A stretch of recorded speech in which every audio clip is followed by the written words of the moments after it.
if I had to restart my personal growth journey, this is the first thing I would do differently. I will not point fingers at someone else.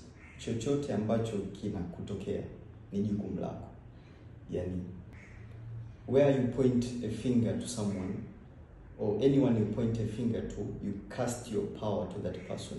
Kwa kama kuna jambo limekutokea wewe na haulipendi na unahitaji kulibadilisha kwenye maisha yako, the moment you take that blame and you put it to someone else, you put all your power you had about changing that thing to that person. Kwa mfano, mimi nakumbuka nilikuwa sipendi aspect fulani ya maisha yangu, na I used to blame my parents for that. Kwamba mimi siko hapa ninapopataka kwa sababu ya mzazi wangu hajanifanyia hiki na hajanifanyia hiki. Lakini the moment I started saying, hey, I am fully responsible for what is happening towards my life. Kama sijakipata hiki ni jukumu langu, kwa nini sijakipata hiki? Everything started opening up kwa sababu nilianza kuona njia za nini naweza nikafanya kusolve hiyo changamoto. Ninakihitaji hiki kitu.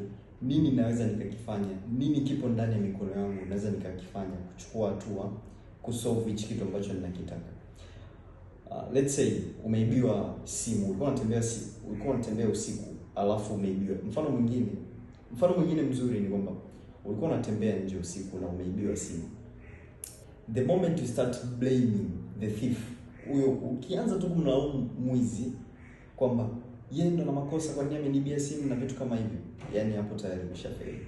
Ukianza kuona okay, mimi nimekosea wapi mpaka nimeibiwa simu usiku, utaanza kuona okay, hivi ni Sunday usiku na mimi nilikuwa natembea nje. Ukianza kusolve matatizo yako hivyo sasa kwamba hey, jambo fulani limenitokea, mimi nimekosea wapi, unaanza kuona namna nyingi ambazo unaweza ukasolve vitu hivyo, na in fact you become a problem solver. Yani ukianza kuona okay, changamoto ni mimi, nilikuwa natembea nje usiku na simu saa 4 usiku mpaka nimeibiwa simu. Trust me, next time hautakuwa unatembea usiku au utaibiwa simu. Kama let's say upo kwenye daladala alafu umeibiwa simu, next time utaanza kuona okay, this is how I am supposed to behave. Natakiwa niwe makini na vitu vyangu, labda nisikae dirishani ama kila muda niwe naangalia vitu vyangu.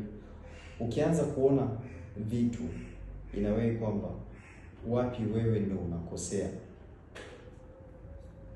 How can I put this? The